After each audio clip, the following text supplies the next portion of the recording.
By the year 2267, Earth has become uninhabitable because of ecological collapse, and humans now live in overcrowded space stations in Earth's orbit. Those with enough money escape to the planet Rhea, where they can start a new life. Laura wants to join her sister on Rhea, thus she has taken a job on the cargo ship Cassandra as the crew doctor for the money. The trip to station number 42 will take 4 years to arrive and 4 more to get back, so the crew will go into cryosleep and take turns staying awake one person at a time for 8 months to keep an eye on things. Before leaving, Laura sends her sister one last video message, which will take a few years to get to Rhea. When she boards the Cassandra, Laura meets the crew, Captain Lacroix, First Officer Lindbergh, System Administrator Yoshida, Prokop, and Vespucci.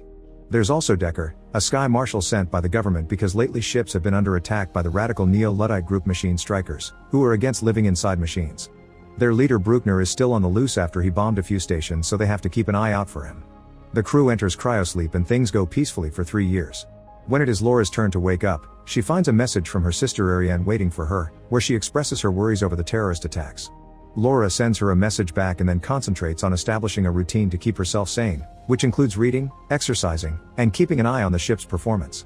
One day, Laura begins hearing noises inside the ship. She follows them to the cargo bay, where she suddenly finds something banging at the door. Terrified, Laura runs away and is shocked to bump into Decker, who explains he was automatically woken up when the system detected someone entering the cargo bay, which is forbidden. Laura tells him what happened and rushes to wake up Lacroix, since the rules say the captain must be around during unexpected incidents. Once Lacroix wakes up, the three of them investigate the cargo bay and find the astronaut suits thrown on the floor. Lacroix wants to believe the air pressure tossed them, but then he checks the system logs and discovers multiple illegal accesses during Laura's shift. Afterward, the trio suits up and enters the containment area, leaving a metal plate at the gate to keep it open. They split to look for clues and Laura climbs to the upper area, which consists of dangerous narrow bridges to walk on. Suddenly Laura notices something falling. It is Lacroix. Decker and Laura rush to check on him and find him unconscious. At that moment, the gate starts closing because it's bending the plate, so Decker picks up Lacroix and runs with Laura to get out before they get locked inside.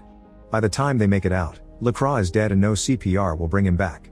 Since this is an emergency now, the whole crew must be woken up. Following protocol, Lindbergh becomes captain and she immediately assigns tasks. Yoshida must inspect the logs for suspicious activity, Laura must do an autopsy on Lacroix, and Prokop and Vespucci must fix the gate.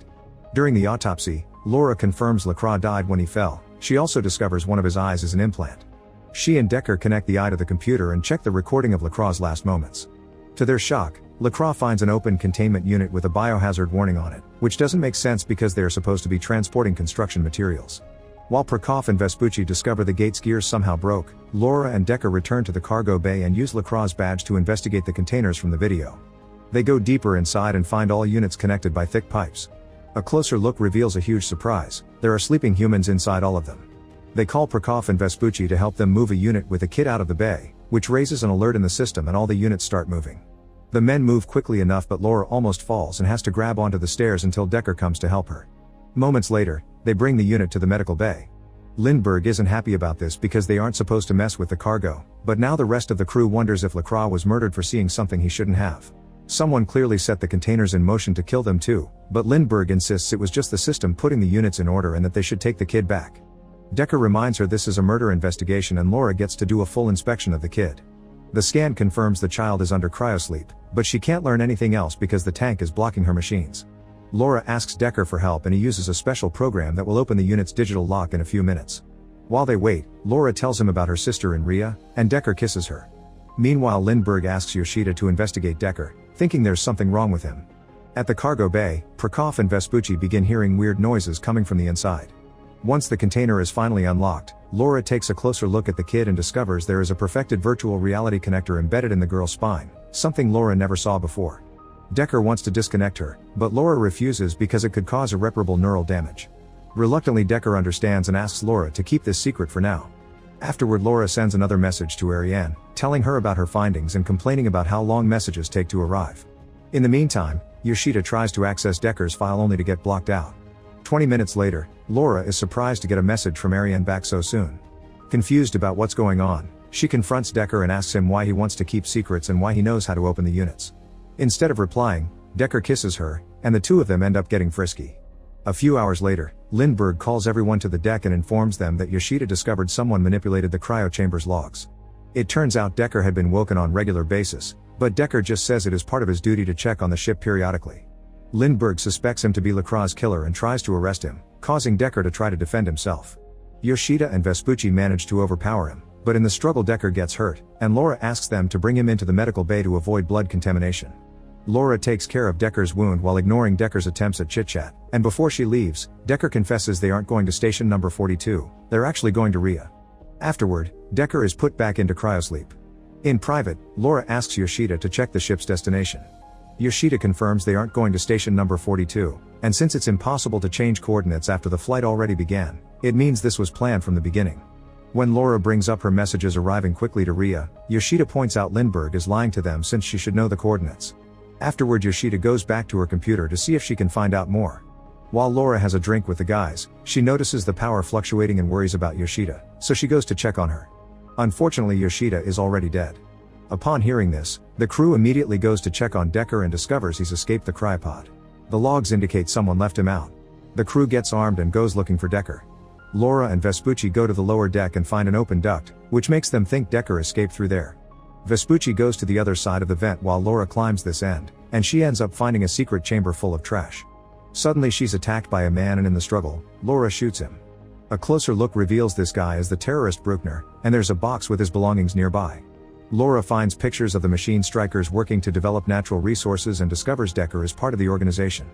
There's also a tablet with a video showing that the machine strikers are growing food on Earth thanks to greenhouses and are purifying their own water, so there's no need to leave the planet, they just need to make an effort to clean it. Then Laura is startled by Vespucci, who informs her they've found Decker. Everyone returns to the deck and Lindbergh orders the guys to hit Decker to make him talk. Decker explains Rhea is just a simulation and the people in the containers are being used as neural units. The government is lying because if people knew parts of Earth are habitable again, the system would crumble. Decker admits Bruckner cracked up and killed Lacroix, but not Yoshida. Vespucci and Prokop take Decker away while Lindbergh asks Laura to finish with the kid in order to send her back to the cargo hold.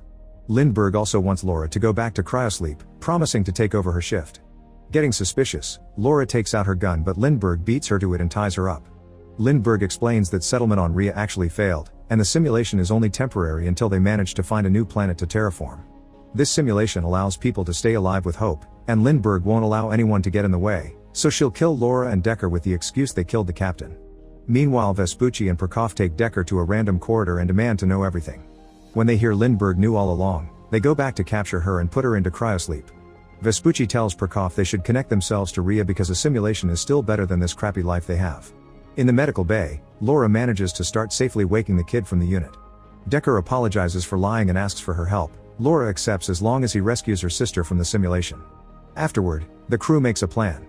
They'll finish their trip to station number 42 because that's where the simulation is kept, so Decker will connect Laura to the system in order to send a message with the truth to Earth. Then they'll blow up the antenna.